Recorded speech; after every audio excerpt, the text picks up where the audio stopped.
revamped, looked at, and only from one point of view. He said, look, both from the point of view of the process and also for the common man, the tax rates, is there a way in which we can make it simpler? So I had agreed that I will go into it and come back to him. Then around the budget, when we were talking about many, tax related issues, he reminded me about the work which has got to be done, and I assured him again that time that yes, the work is progressing and I'll come back to him. So sometime after the budget session was over of the parliament, I said I'm somewhere close to giving him a proposal, which he can guide me further and so on. And then a bit later, much later, because the developments of May, April, when Operation Sindoor had happened, and after April priorities have been on very many different grounds, and when next opportunity came, I went, gave him a detailed description. Is that I just want, as I said at the first meeting, the simplistic or simplified, not simplistic, simplified way of doing business. So I don't want small businesses sitting at the computer, getting the auditor to do it. And also, like the way we did in the budget, respecting the middle class, respecting the taxpayer, respecting people who are really the ones out of their salaries giving the tax. We need to do something for the day-to-day indirect tax which falls on every Indian citizen in some way or the other. So this tax is something which touches the lives of every citizen, and therefore we need to be a lot more sensitive. So I went back with this comment, redid it, sharp focused it, and that's how this proposal came. And we, for the first time in GST's history, Council's history, the centre has come up with a proposal. Till now it used to be the group of ministers which consisted only of state ministers. Yes. Never has the centre been a part of any GOM. This is the first time, both in the case of the compensation cess, where the MOS Finance, central government, was the chair to decide how to handle the closure of the compensation cess, and a comprehensive proposal as regards GST being given by the central government. So it's unique in very many ways. Every rule of the House, of the Council, had to be looked at afresh, yes, even to put the proposal. Yes. So I'm glad it went through the whole grind, didn't ignore any rule or expectation or the law of the GST, and has gone through. And taking everyone along. Unanimously. That's right. At the heart of this is obviously, the common man. In fact, Money Control had put out a tweet saying that how it also impacts, it is the health of every citizen in India, to which the Prime Minister in fact said that it is also to do with Swasth Bharat. Yes. So what was the driving motivation, behind this bill? See, I had to do a dredging kind of an exercise. Yes. So every item which comes under the GST, goods or services, had to be looked at, not just by their codes, not just by their names, but to regroup them from the point of view of daily use items, that which is consumed by citizens, middle class, the poor in particular, and then you looked at those which are going to hit the farmers, those which are going to hit the middle class, and so on.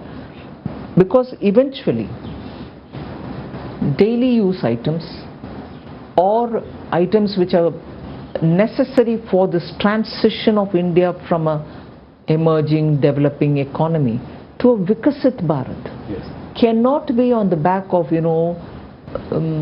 just the approach of we need more development, bridges, roads, some contracts for works and so on, but also that the aspirations of the growing families will have to be met.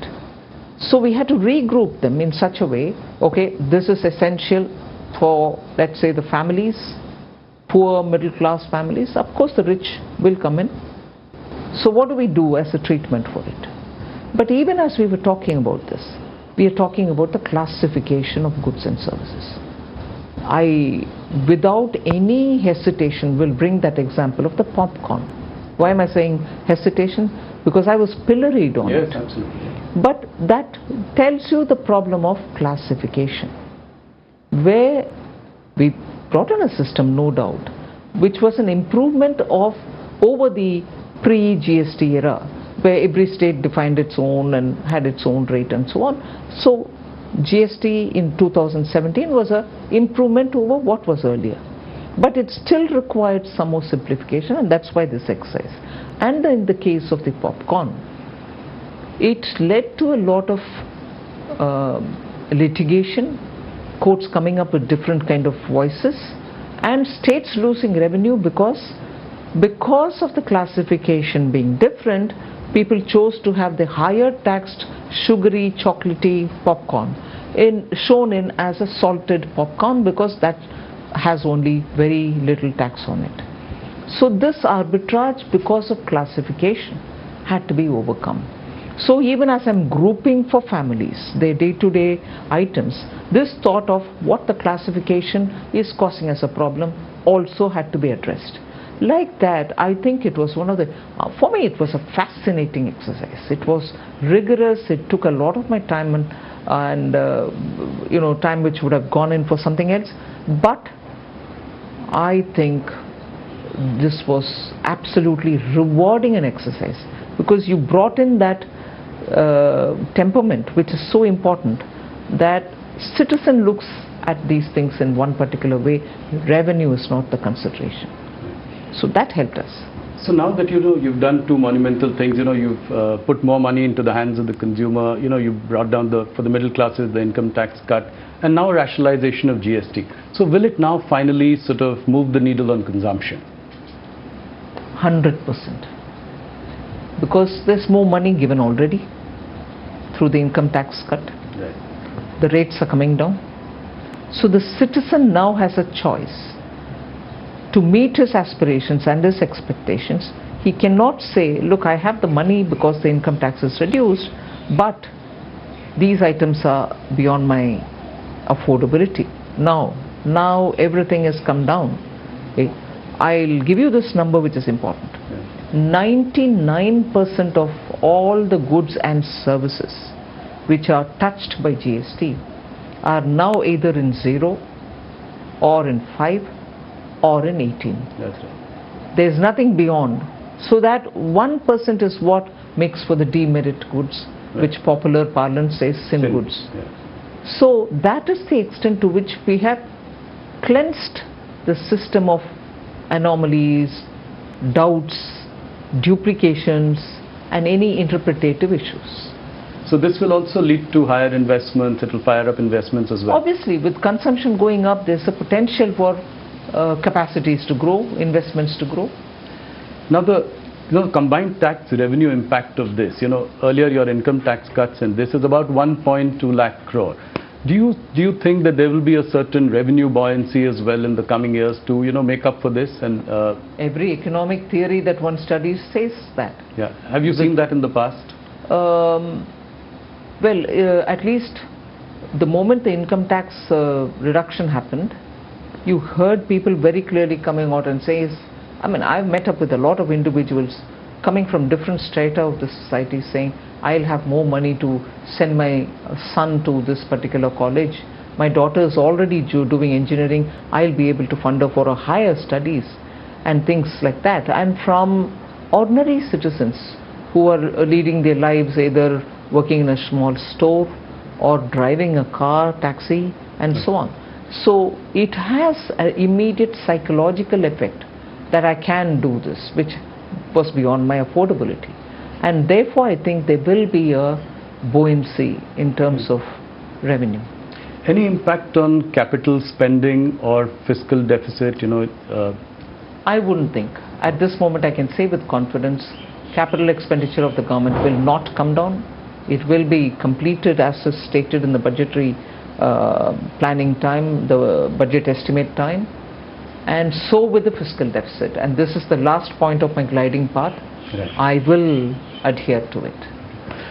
Will petroleum products and alcohol continue to be outside the ambit of GST? Yes, the current proposal doesn't include it. Right. The states will have to... And you don't see that happening in the near future? Not in the immediate future. Okay.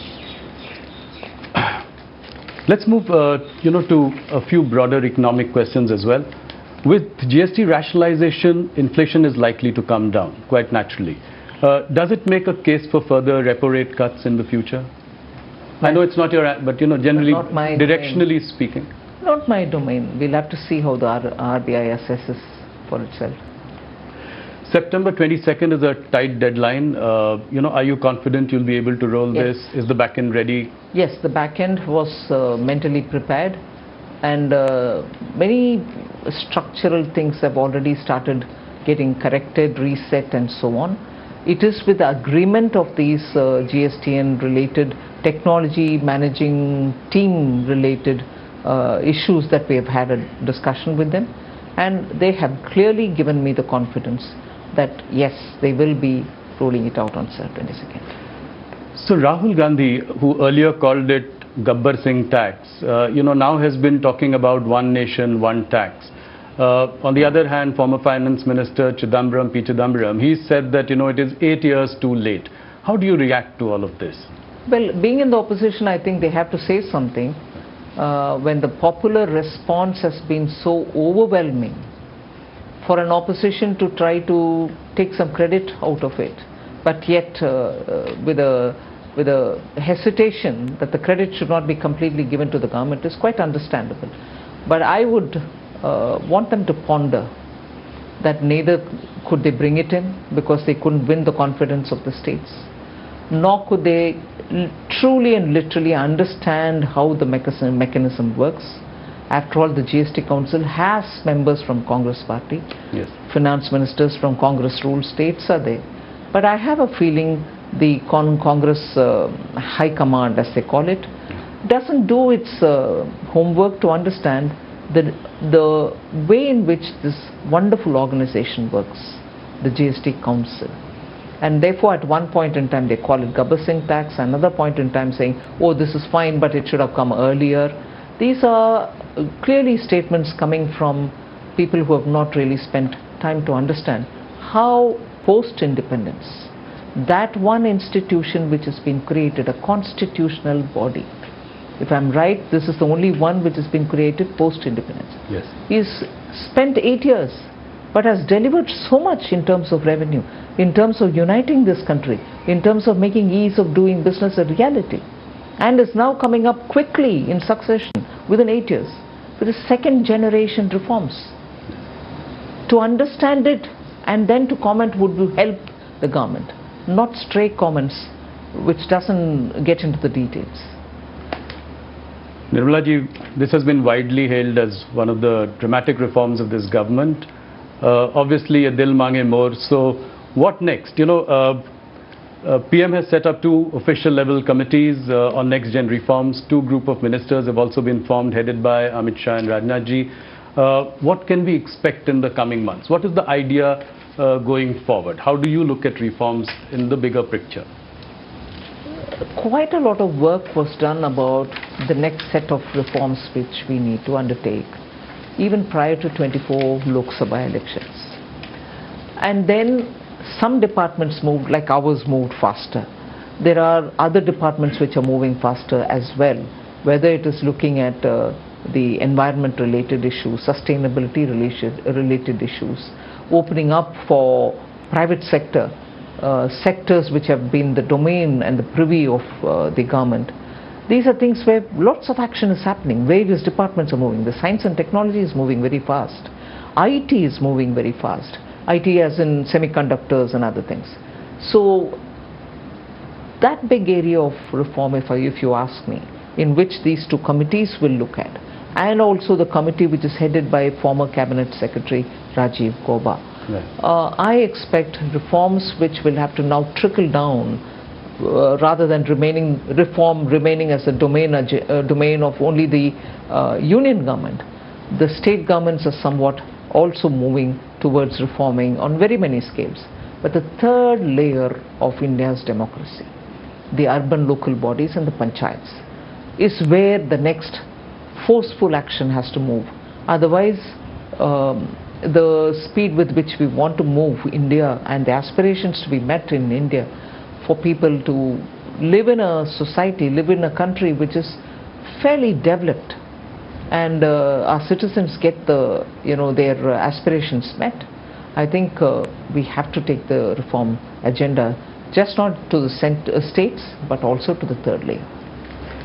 As I move to discussing the GDP numbers for Q1, just before that, another last question on GST, which is how will you ensure that you pass on the benefit to the consumers? We've seen anti-profiteering in the past, so how do you plan to tackle this? Is there a way in which the government is looking at it?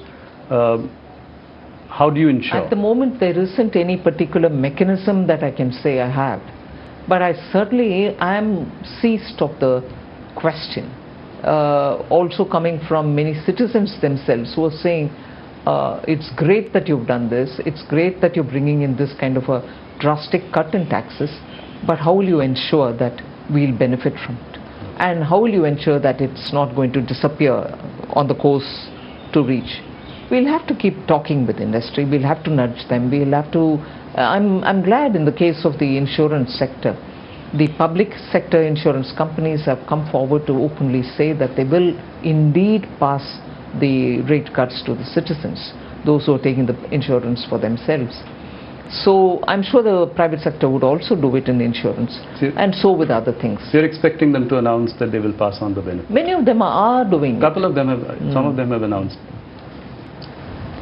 So Q1 GDP numbers are heartening, 7.8%, at a time when President Trump said that, India is a dead economy. How do you react to something like that? I may not be able to comment on, let's say, foreign head of the state commenting on it. But in India, one line which I keep repeating several times, probably even once when I met you once earlier when we chatted like this, it is the cynics within India who worry me. It is the naysayers within India who worry me. Assume somebody had said it, a head of state has said it. Building India together, and all of us together building India, are we going to carry those tales or stories or observations which somebody else says and then repeat that here, oh, so and so has said this, India's a dead economy, we knew it, this is happening, that's happening. India requires its citizens to be respected. They are toiling and struggling and working to build their families and their economies, their own personal family wealth and whatever. At this time when we are trying to create more opportunities, do we need the naysayers to even borrow such observations, be it as it may that it is coming from a head of state? Do we need our own people to use these expressions? It is undermining not the government, you're undermining our citizens' efforts. And a responsible opposition, I wished didn't repeat these lines, but I think it is, I would react only to what our people are saying rather than a head of state elsewhere.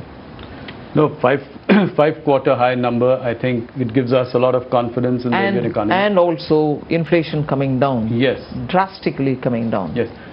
But it brings us to a related point, which is on the point of tariffs. Now that tariffs with the US are at 50%, what is the likely impact on the GDP going forward? There are various estimates by various sort of consultancies, from 10 basis points all the way to 100 basis points some have predicted. Where do you see the impact really of this?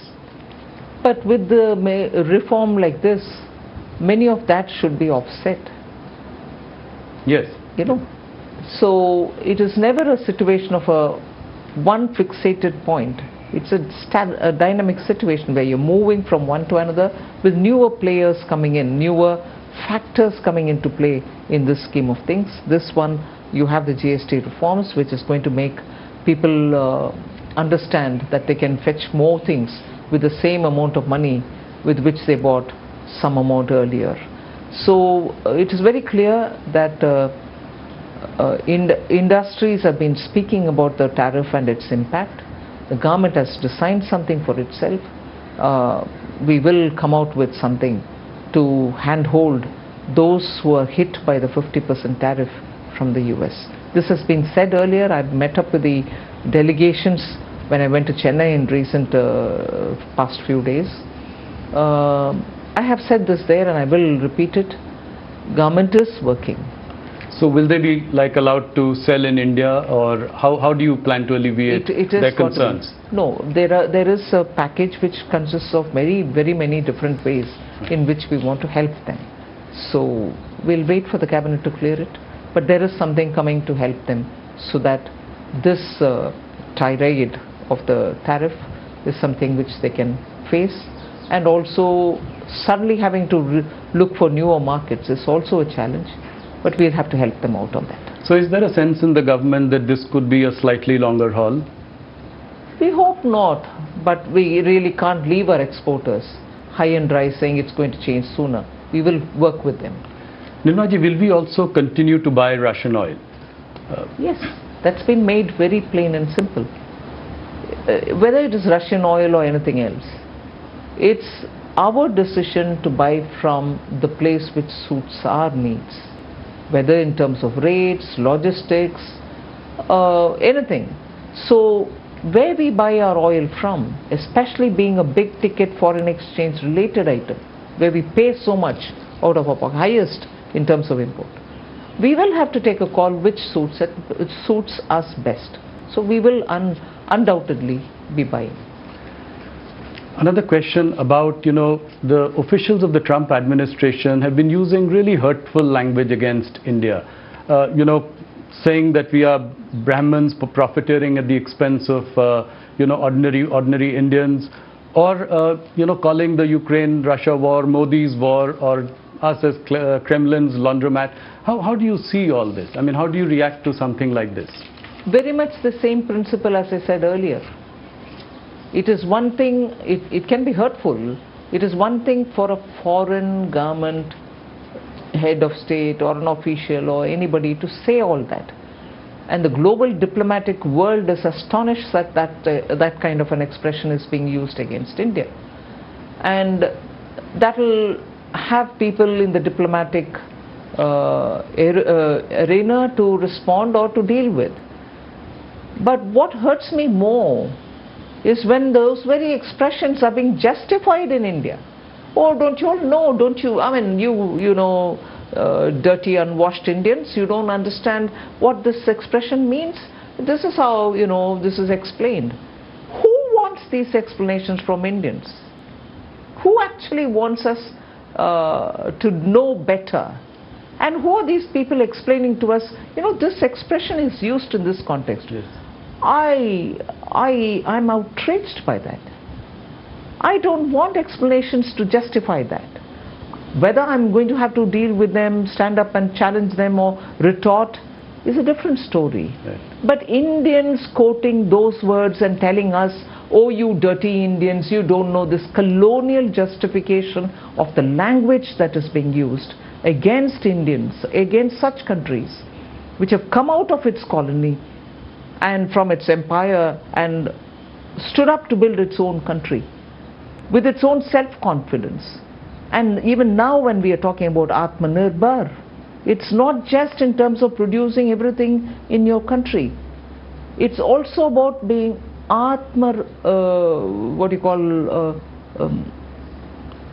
self-reliant. There is no self-respect. Self-respect.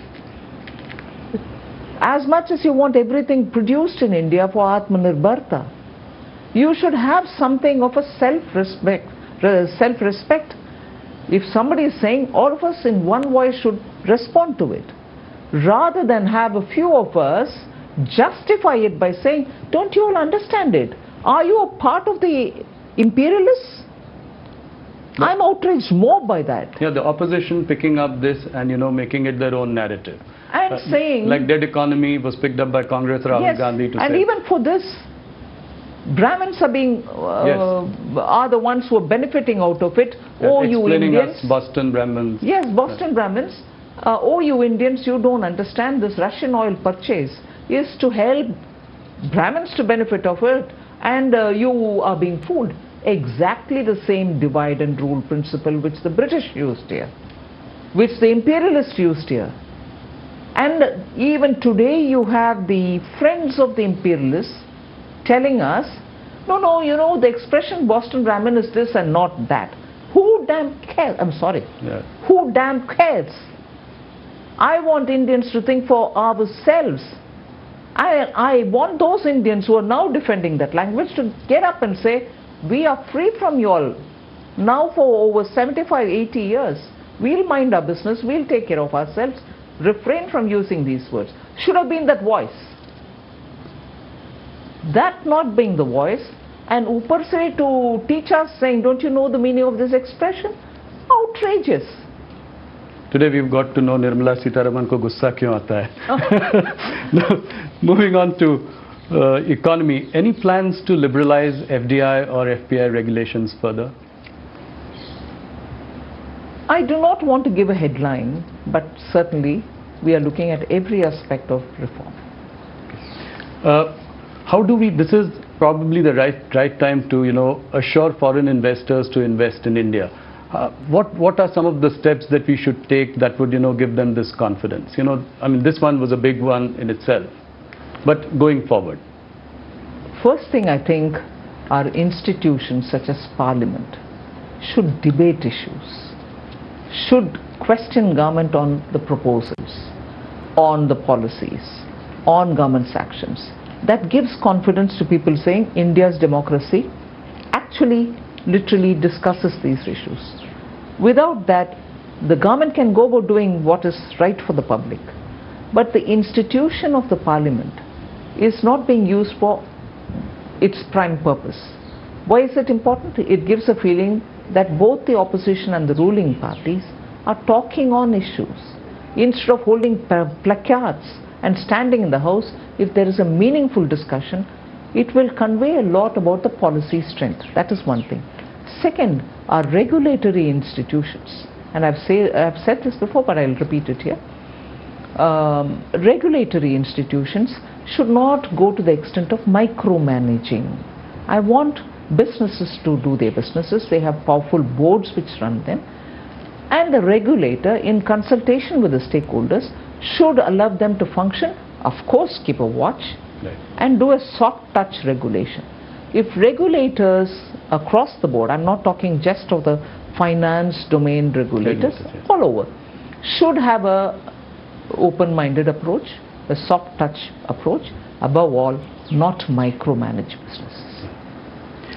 You know, private investment has been a topic of discussion. How do we revive animal spirits, you know, for the private sector to invest? This has been a, you know, discussion that we've been having over the course of many interviews, and you've been also exhorting the private sector. How do we get about? But I think, to be fair to them, they are moving in. Okay. And they are taking decisions about how they want to expand. So you see a significant change? I see a significant change, and I see that enthusiasm now in wanting to understand how things will move from the industry. And I'm sure they are conscious that opportunities lie in India and they should do things. How would you react to S&P's, you know, India's sovereign rating by S&P, which has gone up? High time, would you say? Yes, and it is, I think, as a result of a lot of work done by the Department of Economic Affairs, the Chief Economic Advisor.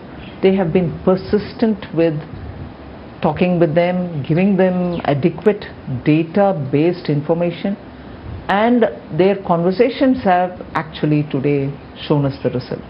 And I'm glad that they're doing it. They should continue doing it with other agencies also, because with our growth being with what it is, with our fiscal, macroeconomic fundamentals being what they are, with our inflation being under control, with our foreign exchange growing, with our stock market being so buoyant, it is difficult to understand how parameters of similar and comparable nature elsewhere attract a much better rating, whereas ours don't.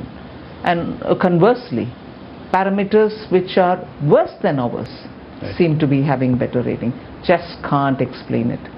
So I think the work of the DEA and the CEA is well cut out in this regard. They will have to work with agencies.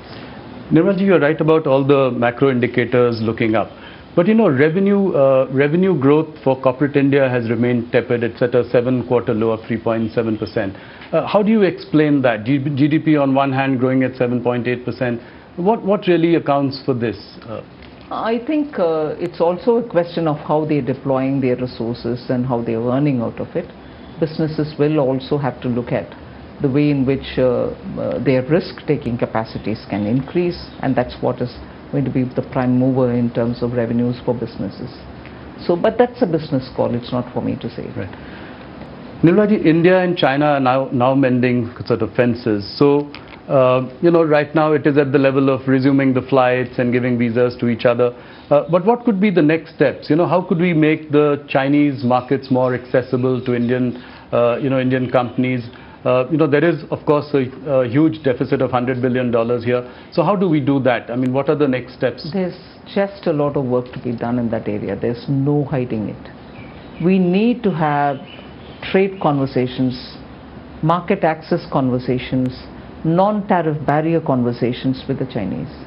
Unless we do that, and unless there is a true engagement and not a procrastinating engagement, you may talk as much as you want on these issues. I've done it myself. And to have a conclusion arrived at takes a lot of time with the Chinese. Sorry. Market access is something which has not been realized despite our almost a decade-long engagement with the Chinese. In between, everything had come to a halt.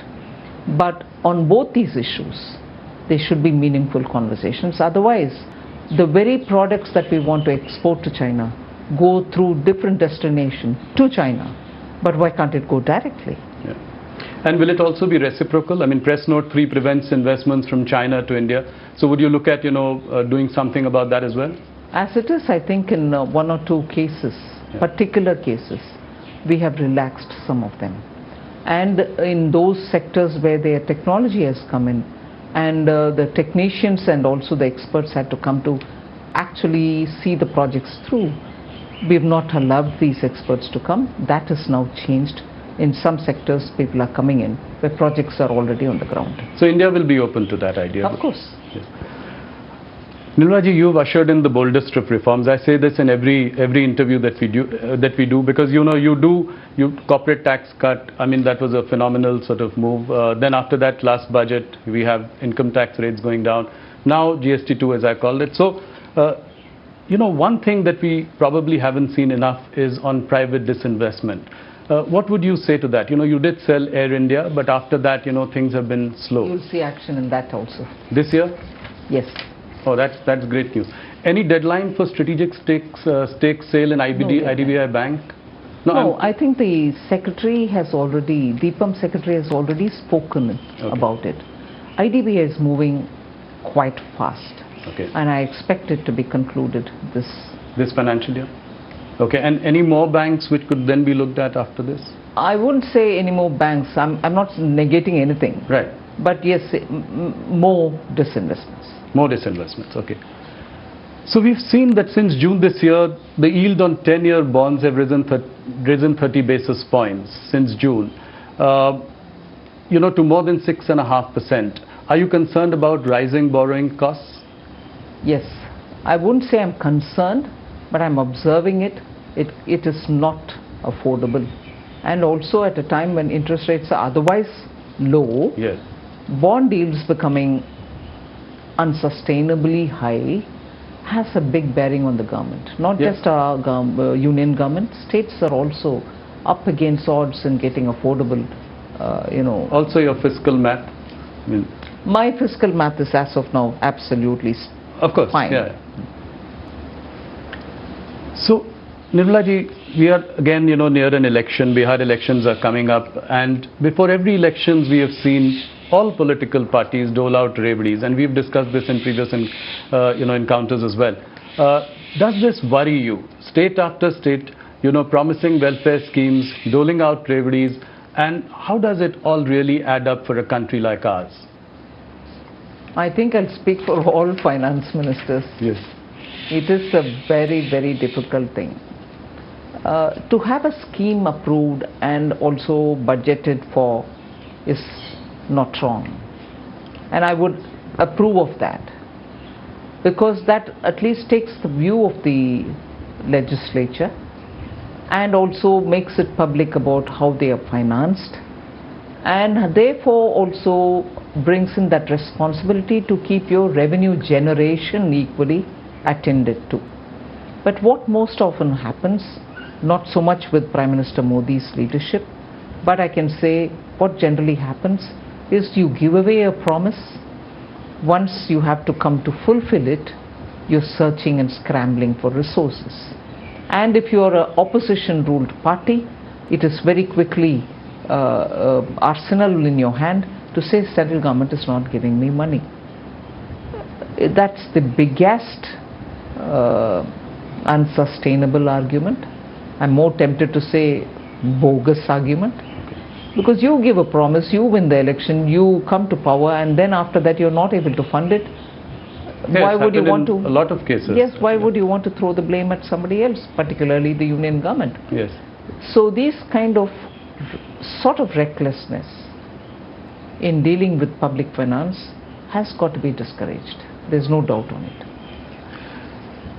Nirmala ji, India holds about $227 billion of US Treasury securities. It also holds a lot of gold in its reserves. Should we diversify away from US Treasuries for reserves? To some extent, I think the Reserve Bank of India has already started doing it. I wouldn't want to divulge more by saying how are they doing it. But I think Reserve Bank has taken a very considered decision, and they've also done by purchasing gold.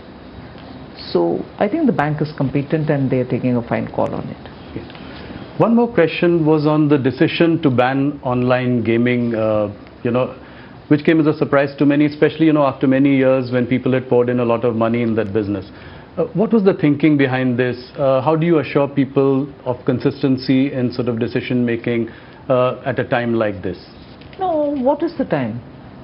What is so special about the time like this? No, what I meant was that, a lot of investments had come into that sector. No doubt. Yeah. We have not banned games which are for recreational purpose. Right. We are still online games for these things are not banned. It is only when you start betting with money. And why is it? Not because we want to say we don't like it. It's a question of the number of people who came to say families are getting absolutely shaken up. Yeah, destroyed. Their monthly bills are shooting up, and children cannot be controlled from the temptation. And many children, in fact, I wouldn't mind even saying this.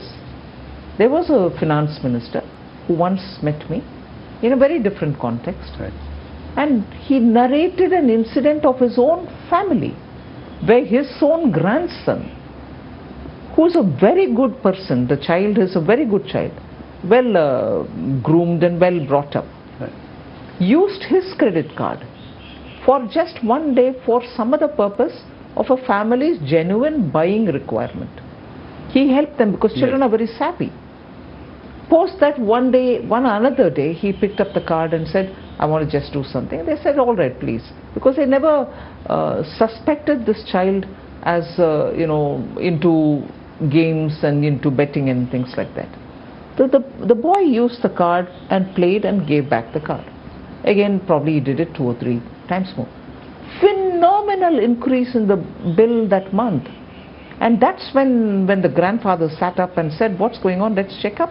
And this grandson told him right in front of him that it was all free. I didn't go into any money playing game. He didn't know. So the methodology is, say it's free, you get in, and for the duration of time that you played, some kind of a charge is put, and again tempts you to go into another round and the round and so on. So the adolescent child is under the impression that he's playing a free game. Right. But he ended up paying through his nose. So that is where, that's a classic example, but Yes. many people approached us, the PMO and so on, and said, this is ruining our country, ruining our youth, please do something. That's where this bill has come. Okay, no, understood. The rupee is at an all-time low against the dollar. Does it concern you? It is, I've said this and I'm going to have to repeat it, it is only against the dollar that the rupee is highly volatile, whereas rupee is not affected similarly by other currencies. So, and there are countries Yes. in emerging markets and even in developed countries whose currencies against the dollar are weakening. So it is an issue on that aspect and at that level about the volatility as a result of the strengthening dollar.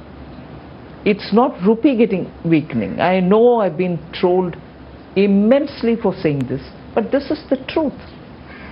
So. Okay, thank you. Nirmala ji, one last question. For profitable companies with over 1,000 crore turnover, 2% of their profits go into CSR.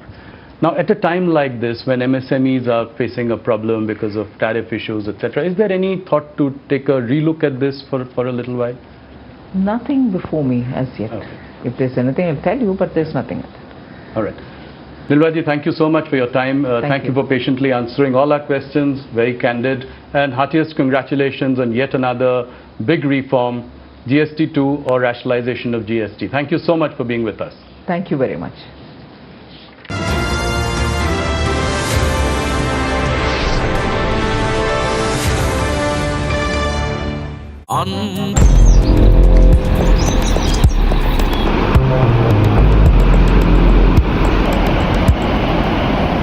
Jammu காஷ்மீரில் வெளுத்து வாங்கிய கனமழையால் பல்வேறு பகுதிகளில் வெள்ள நீர் சூழ்ந்துள்ளது. புத்கா மாவட்டத்தில் வெள்ள நீரால் பாதிக்கப்பட்ட பகுதிகளில் பேரிடர் படையினர் மீட்புப் பணியில் ஈடுபட்டனர்.